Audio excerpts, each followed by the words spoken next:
Hello and welcome to the MAC weather page for this Thursday, July 9th. And you can see temperatures mainly in the upper 50s to low 60s across the area. Plenty of showers across the southern part of the state.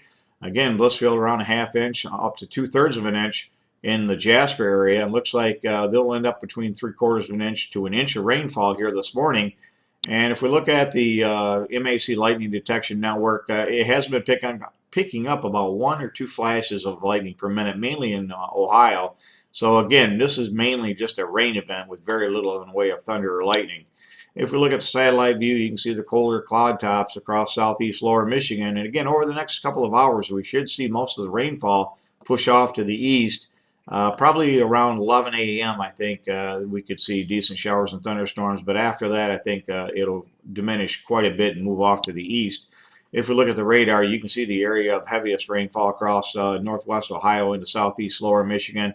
And again, I think another 1/4 of an inch is very possible across the Jasper Blissfield area, pushing up to at least 3/4 of an inch, maybe some areas up to an inch and a quarter here before all said and done.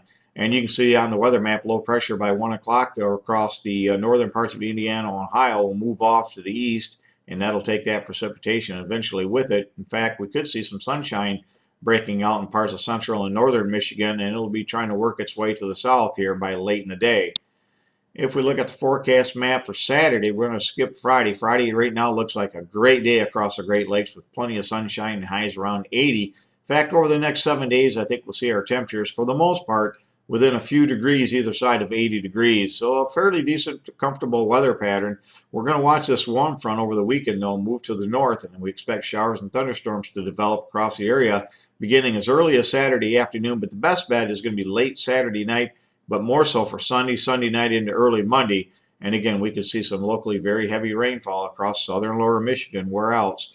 And if we look at the GFS forecast for over the next 10 days, you can see the heaviest precipitation across the U.S. is going to be in the Ohio Valley and southern Great Lakes. Also some enhanced precipitation across the upper Midwest as well. For most of central and northern Michigan, around a half inch to an inch is expected. But again, we're going to have to watch that front and see if this heavier rain shifts a little farther north, which is certainly a possibility. The European, the Canadian all show lots of rainfall across southern lower Michigan. If we look at the growing degree days, you can see quite a difference between the UP and the southern part of the state, almost double the amount. We're a little bit behind pace of 2014 and definitely behind 2013. We did have a nice early plant date here as compared to the last 2 years, so that has helped quite a bit. And we do see plenty of moisture, so we shouldn't have an issue with that. Certainly the big issue is going to be whether or not we get matured crop in corn and whether we get any dry down. Not likely. I think we'll see plenty of bushels, especially across central Michigan. We have just a good looking crop out there as far as corn goes. Thanks for stopping by and have a great Thursday, and 73s to all.